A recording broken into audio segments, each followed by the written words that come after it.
Bismillahirrahmanirrahim. Assalamu alaikum students. Today the topic of our discussion is chemical nature of DNA. Chemical nature of DNA. Mendel work के 4 years के बाद Mendel ने जितने experiments किए थे उसके 4 इयर्स के बाद एक और जर्मन केमिस्ट है जिसका नाम है फ्रेडरिक मिस्कर। उसने 1869 में डीएनए को डिस्कवर किया। अब उसने जब डिस्कवर किया तो उसने क्या किया कि उसने ह्यूमन सेल्स और फिश स्पर्म लिए और उनके न्यूक्लियस में उसने देखा कि कोई वाइट सब्सटेंस जो है वो मौजूद है। न्यूक्लियस में मौजूद वो वाइट सब्सटेंस जो था उसको उसने एक्सट्रैक्ट किया, अलग कर लिया और इस वाइट सब्सटेंस को इसने न्यूक्लियन का नाम दिया क्योंकि ये उसने न्यूक्लियस से एक्सट्रैक्ट किया था, इसलिए इसने इसका नाम न्यूक्लियन रखा।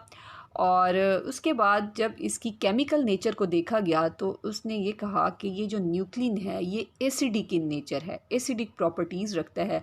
तो फिर इस न्यूक्लियन को न्यूक्लिक एसिड कहा जाने लगा, ठीक है, due to its acidic properties. अब इसकी इनिशियल डिस्कवरी के बाद 50 इयर्स तक बायोलॉजिस्ट ने इस पे कोई ज़्यादा रिसर्च नहीं की क्योंकि ये जो न्यूक्लिक एसिड था जो न्यूक्लियस के अंदर पाया जाता है इसके फंक्शंस के हवाले से कुछ मालूम नहीं था। बाद में 1920s में न्यूक्लिक एसिड का जो बेसिक स्ट्रक्चर था उसको डिटरमिन किया एक बायोकेमिस्ट ने जिसका नाम था P.A. लिवीन। तो P.A. लिवीन ने न्यूक्लिक एसिड के बेसिक स्ट्रक्चर को स्टडी किया और उसने कहा कि ये जो न्यूक्लिक एसिड है या जो डीएनए है न्यूक्लियस के अंदर पाया जाता है इसके 3 मेजर कंपोनेंट्स होते हैं। अब इन 3 कंपोनेंट्स में एक तो उसने कहा कि फॉस्फेट ग्रुप है, ठीक है, दूसरा उसने कहा कि 5 कार्बन शुगर्स हैं और तीसरा उसने कहा कि नाइट्रोजन बेसिस हैं। ये 3 कंपोनेंट्स उसने कहा कि ये जो है ये पूरा स्ट्रक्चर जो है डीएनए का ये बनाती हैं और ये तीनों मिलके एक न्यूक्लियोटाइड बनाते हैं। अगर हम इसको डायग्रामेटिकली देखें तो यहाँ पर देखें आप, ये एक फॉस्फेट ग्रुप दिखाया गया है जो हमने कहा कि इसका पहला कंपोनेंट ये फॉस्फेट ग्रुप है PO4 और जो दूसरा कंपोनेंट है ये है 5 कार्बन शुगर। आप देख सकते हैं इसमें कि ये जो है ये रिंग फॉर्म में दिखाया गया है और ये 5 कॉर्नर रिंग है। इसमें कार्बन्स की तादाद भी 5 है तो इसको 5 कार्बन शुगर कहा जाता है। और तीसरा कंपोनेंट इसमें क्या है वो है नाइट्रोजनस बेस। ये जो आपको ग्रीन में दिखाया गया है ये नाइट्रोजनस बेस है और ये जो ब्लू में दिखाया गया है ये शुगर है और ये जो येलो में दिखाया गया है ये फॉस्फेट ग्रुप है। तो ये 3 जो हैं ये बेसिक कंपोनेंट्स हैं डीएनए के और ये 3 मिल के एक यूनिट बनाते हैं जिसको न्यूक्लियोटाइड कहा जाता है। मींस डीएनए के एक न्यूक्लियोटाइड में ये 3 कंपोनेंट्स मौजूद होते हैं। अब यहाँ पर एक टर्म है नाइट्रोजनस बेस। नाइट्रोजनस बेसिस क्या होते हैं? ये 2 मुख्तलिफ कैटेगरीज़ के होते हैं। एक कैटेगरी इसकी कहलाती है प्यूरीन्स, दूसरा जो ग्रुप है वो पायरिमिडीन्स कहलाता है। अब प्यूरीन्स में एग्जांपल्स हैं एडिनिन एंड गुआनिन और पायरिमिडीन में है थायमीन, साइटोसिन और यूरासिल। अगर हम डीएनए की बात करें तो डीएनए में थायमीन और साइटोसिन होता है जबकि आरएनए में थायमीन की जगह यूरासिल होता है।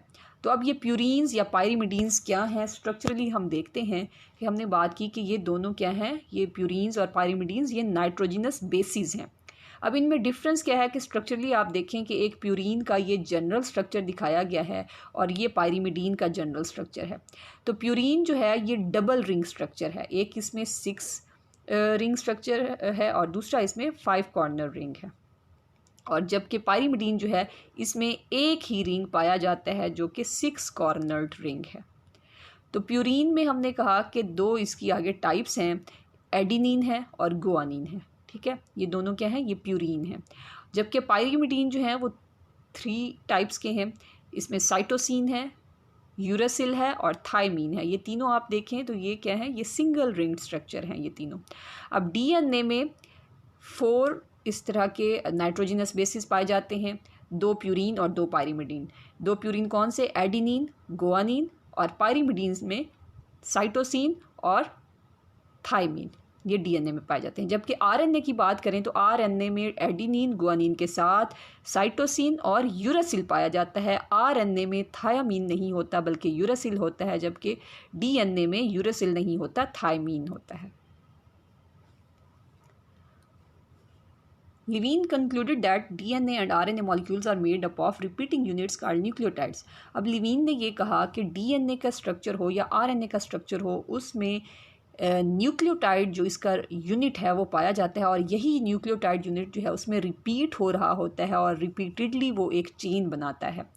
अभी हमने बात की कि न्यूक्लियोटाइड्स में ये तीनों कंपोनेंट्स होते हैं, जैसे कि यहाँ पर भी दिखाया गया है कि इसमें जो बेसिक कंपोनेंट्स हैं फॉस्फेट ग्रुप, 5 कार्बन शुगर और यहाँ पर नाइट्रोजनस बेस, ये तीनों कंपोनेंट्स मिलके एक न्यूक्लियोटाइड बनाते हैं। और इसी तरह के कई न्यूक्लियोटाइड्स जो हैं आपस में लिंक्ड होते हैं और वो मिलके क्या बनाते हैं, डीएनए या आरएनए बनाते हैं। In a nucleotide, nitrogen base is attached to carbon number 1 of the pentose sugar. Pentose sugar means 5 carbon sugar. Pentose term 5 carbon के लिए यूज़ होती है। अब यहाँ पर ये देखें, ये 5 कार्बन शुगर का स्ट्रक्चर दिखाया गया है। इसमें कार्बन की जो पोजीशन 1 है वो ये है, इस रिंग पे ये 1 लिखा हुआ है, ये कार्बन की पोजीशन नंबर 1 है। तो पोजीशन 1 पे क्या अटैच होता है, नाइट्रोजनस बेस अटैच होता है, मतलब एडिनिन है, गुआनिन है, साइटोसिन है, थायमीन है, जो भी नाइट्रोजनस बेस इस न्यूक्लियोटाइड में होगा वो यहाँ पर कार्बन नंबर 1 के साथ अटैच होगा। इसी तरह से इस पेंटोज शुगर का जो कार्बन नंबर 5 है, यहाँ पर आप देखें ये 5 लिखा हुआ है, तो ये पेंटोज शुगर का कार्बन नंबर 5 है। इस कार्बन नंबर 5 के साथ यहाँ पर फॉस्फेट ग्रुप अटैच होता है, ठीक है।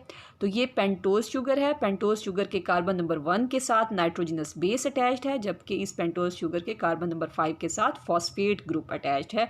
और इस पेंटोज शुगर का जो कार्बन नंबर 3 है उसके साथ एक फ्री जो है हाइड्रोक्सिल वो मौजूद होता है, OH ग्रुप। अब एक हमने बात की कि 5 जो कार्बन पोजीशन है वहाँ पर फॉस्फेट ग्रुप अटैच्ड है, और 3 जो पोजीशन है कार्बन की वहाँ पर हाइड्रोक्सिल ग्रुप जो है वो फ्री एंडिंग में मौजूद होता है। तो जब ये चेन्स बनती हैं डीएनए की या आरएनए की, तो ये आपस में किस तरह से न्यूक्लियोटाइड्स लिंक्ड होते हैं कि एक न्यूक्लियोटाइड का 5 फॉस्फेट ग्रुप दूसरे न्यूक्लियोटाइड के 3 हाइड्रोक्सिल ग्रुप के साथ ये आपस में लिंक बनाते हैं। केमिकल इंटरेक्शन होता है दो न्यूक्लियोटाइड्स का, जिसमें वाटर मॉलिक्यूल जो है वो रिलीज़ हो जाता है। इसको डिहाइड्रेशन सिंथेसिस कहते हैं, क्योंकि इसमें वाटर मॉलिक्यूल जो है वो रिमूव हो जाता है रिएक्शन से, और दो न्यूक्लियोटाइड्स के दरमियान एक बॉन्ड बनता है, कोवलेंट बॉन्ड बनता है। इसको हम देख लेते हैं किस तरह से होता है। यहाँ पर ये देखें आप, ये एक न्यूक्लियोटाइड दिखाया गया है, ठीक है। ये इसका 5 कार्बन शुगर है, इसके साथ कार्बन 3 पे एक नाइट्रोजनस बेस अटैच्ड है, कार्बन नंबर 5 के साथ फॉस्फेट ग्रुप अटैच्ड है, और ये कार्बन नंबर 3 के साथ हाइड्रोक्सिल ग्रुप है इसका, ठीक है। तो ये इसी तरह से ये जो है ये दूसरा न्यूक्लियोटाइड है। तो यहाँ पर होना क्या है कि इन दोनों का रिएक्शन होगा। इसके रिएक्शन में एक वाटर मॉलिक्यूल इनमें से रिलीज़ हो जाएगा। वाटर मॉलिक्यूल कैसे रिलीज़ होगा कि ये देखें आप, यहाँ पर ये जो कार्बन नंबर 3 पे ये जो हाइड्रोक्सिल ग्रुप है और इसका कार्बन नंबर 5 पे जो फॉस्फेट है, ये दोनों आपस में लिंक होने हैं, ठीक है। अब जब ये आपस में लिंक होंगे तो यहाँ पर ये जो OH है और यहाँ पर ये OH है, इनमें सिर्फ ऑक्सीजन जो है लिंक होगा, जबकि एक हाइड्रोजन यहाँ से और एक OH यहाँ से, ये H2O बना के रिलीज़ हो जाएंगे। बाकी क्या रह जाएगा, यहाँ पर एक O, और एक ऑक्सीजन जो है वो लिंक हो जाएगा इस फॉस्फेट ग्रुप के साथ। आप यहाँ पर देख रहे हैं कि इनमें इस तरह से ये लिंकेज हुआ है कि ये दरमियान में ऑक्सीजन जो है लिंक हुआ है between the 3 carbon and phosphate group. तो यहाँ पर वाटर रिलीज़ हो गया है, और ये जो बॉन्ड बनता है ये कोवलेंट बॉन्ड है, और इसको कहते हैं फॉस्फोडाइएस्टर बॉन्ड। और इसको फॉस्फोडाइएस्टर बॉन्ड क्यों कहते हैं, क्योंकि ये फॉस्फेट ग्रुप के साथ बना है बॉन्ड। और डाइएस्टर इसलिए कहते हैं कि इसकी एक तरफ भी, यहाँ पर ये देखें, एक सिंगल बॉन्ड O है, यहाँ पर भी सिंगल बॉन्ड O है इस कार्बन के साथ। तो यहाँ पर भी इसका एक एस्टर बॉन्ड बन रहा है, और यहाँ पर भी नीचे भी इसका एक एस्टर बॉन्ड बन रहा है। तो 2 एस्टर बॉन्ड्स बन रहे हैं इस फॉस्फेट के साथ, तो इसको कहा जाता है फॉस्फोडाइएस्टर बॉन्ड। जब 2 न्यूक्लियोटाइड्स आपस में रिएक्ट करते हैं, वाटर मॉलिक्यूल रिलीज़ होता है और उनके दरमियान एक कोवलेंट बॉन्ड बनता है जिसको फॉस्फोडाइएस्टर बॉन्ड कहा जाता है। ये 2 न्यूक्लियोटाइड्स आपस में लिंक हुए हैं, इसी तरह से एक तीसरा इनके साथ लिंक होगा और बहुत सारे न्यूक्लियोटाइड्स इस तरह से एक दूसरे के साथ लिंक होते जाएंगे और एक पूरी चेन बनती है डीएनए या आरएनए की। तो इसी तरीके से फिर many thousands of nucleotides can join together in long chains की इस तरह से हज़ारों की तादाद में न्यूक्लियोटाइड्स एक दूसरे के साथ लिंक होते जाएंगे और लॉन्ग चेन्स बनेंगी डीएनए या आरएनए की। अब जितनी भी लॉन्ग चेन बन जाए डीएनए या आरएनए की, उसके सबसे ऊपर वाला जो न्यूक्लियोटाइड होगा और जो सबसे नीचे वाला न्यूक्लियोटाइड होगा उनकी एक एंड फ्री ज़रूर होगी। ठीक है, मींस अगर ऊपर वाला जो न्यूक्लियोटाइड है उसका अगर 5 फॉस्फेट ग्रुप फ्री है तो नीचे वाला जो सबसे आखिरी जो न्यूक्लियोटाइड होगा उसका एक 3 हाइड्रोक्सिल ग्रुप जो है वो फ्री होगा। मींस उसमें बॉन्डिंग जहाँ ख़त्म हो रही है तो उसका एक फ्री एंड मौजूद होगा। एक एंड पे 5 फॉस्फेट ग्रुप जो है वो फ्री होगा, दूसरे एंड पे 3 हाइड्रोक्सिल ग्रुप वो फ्री होगा क्योंकि वो मज़ीद किसी और न्यूक्लियोटाइड के साथ बॉन्डिंग नहीं कर रहे। Erwin Chargaff later showed that the amount of adenine in DNA always equals the amount of thymine and the amount of guanine always equals the amount of cytosine।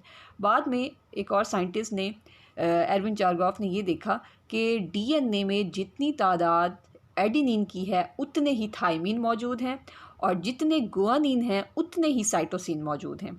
Means ये कि जितने प्यूरीन्स हैं उतने ही पायरिमिडीन्स हैं, क्योंकि हमने कहा कि एडेनिन और थाइमिन की कंसंट्रेशन इक्वल है और गुआनिन और साइटोसिन की कंसंट्रेशन इक्वल है, क्योंकि डीएनए में हमेशा एडेनिन जो है वो थाइमिन के साथ बॉन्ड बनाता है और गुआनिन जो है वो साइटोसिन के साथ बॉन्ड करता है, जिसकी वजह से इनकी जो कंसंट्रेशन है वो इक्वल होती है। जितने एडेनिन होंगे उतने थाइमिन होंगे और जितने गुआनिन होंगे उतने ही साइटोसिन उस डीएनए में मौजूद होंगे।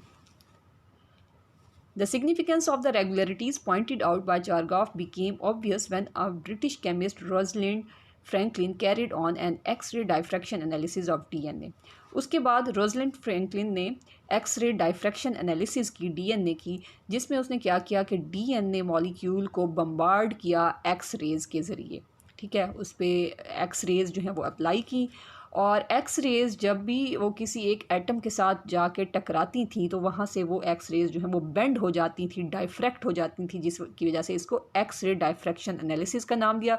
और जैसे ही वो रेज़ डाइफ्रैक्ट होती थी, वो डाइफ्रैक्शन के बाद उसको रिकॉर्ड किया गया, उसकी डाइफ्रैक्शन को फ़ोटोग्राफिक फ़िल्म पे, और फिर उसके बाद उसको एनालाइज़ किया गया उसके डाइफ्रैक्शन पैटर्न को, जिससे उस डीएनए मॉलिक्यूल के 3 डायमेंशनल स्ट्रक्चर को स्टडी किया गया।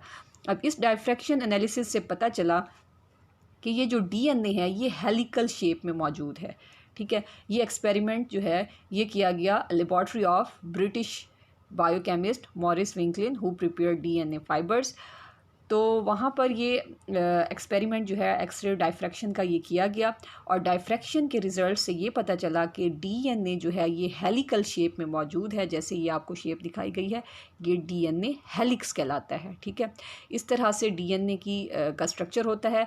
और उसने ये कहा कि डीएनए का जो ये डायमीटर है, मीन्स ये आप देख रहे हैं उसकी जो विड्थ है, ये डायमीटर कितना है, ये 2 नैनोमीटर है, जबकि ये जो हेलिक्स इसका बनता है, ये आप देख रहे हैं ना कि ये हेलिकल शेप में मौजूद है। तो ये हेलिक्स का ये एक टर्न, यहाँ तक एक टर्न होता है, फिर ये उसका दूसरा टर्न है।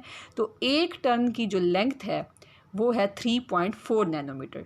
ठीक है, मींस उसका डायमीटर जो है वो 2 नैनोमीटर है और एक हेलिक्स की जो लेंथ है वो कितनी है, वो है 3.4 नैनोमीटर। तो ये हमारा आज का टॉपिक था। नेक्स्ट टॉपिक में आप डिटेल से इसके डीएनए के स्ट्रक्चर को स्टडी करेंगे। थैंक यू, अल्लाह हाफिज़।